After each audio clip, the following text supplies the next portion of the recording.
Okay, this is another example of finding the equation of the tangent line. We are given a function y equals 2x squared minus 3x plus 5, and we want to find the equation of the tangent line at t equals 4.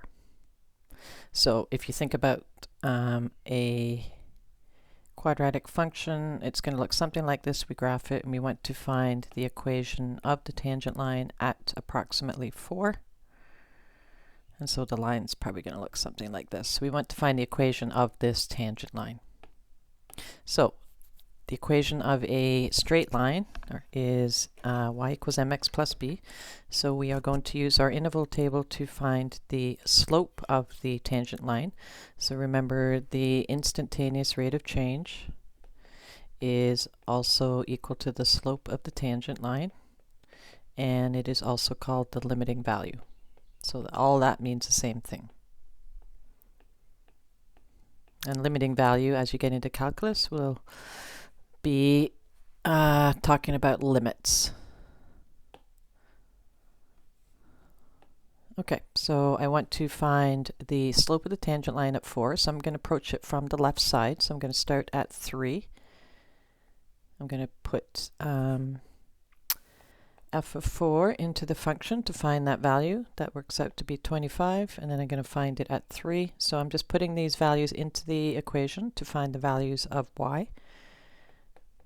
And so f of 4 is 25 minus f of 3 is 14, which has a difference of 11.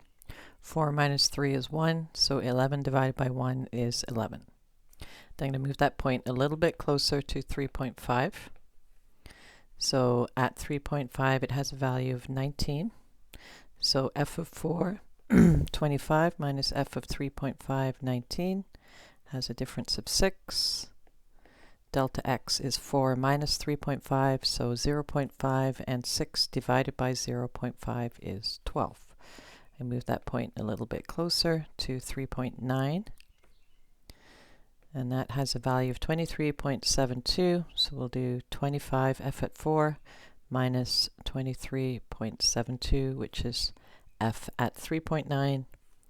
We get a difference of 1.28. Delta x is going to be 0.1, and delta y divided by delta x will be 12.8. And then I'm going to move the point a little bit closer. I'm starting to see a constant value, 12 to 12.8, so let's do another calculation here. So 25 at 3.99, it is 24.8702,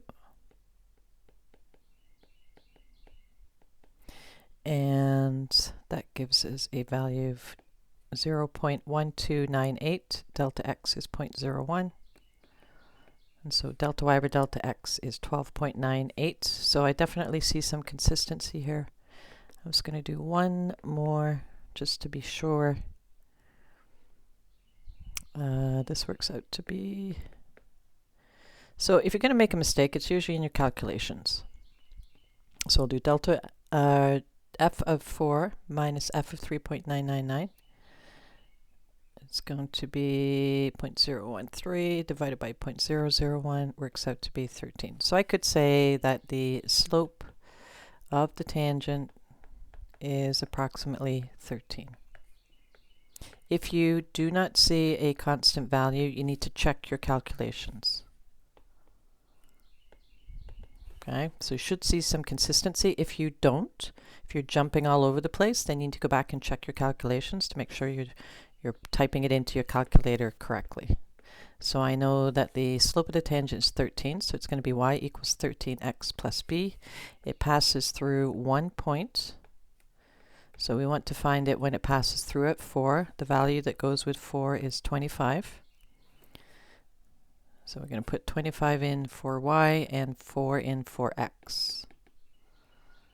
And b is going to work out to be negative 27. And so the equation of that tangent line that goes through that specific point is going to be 13x minus 27.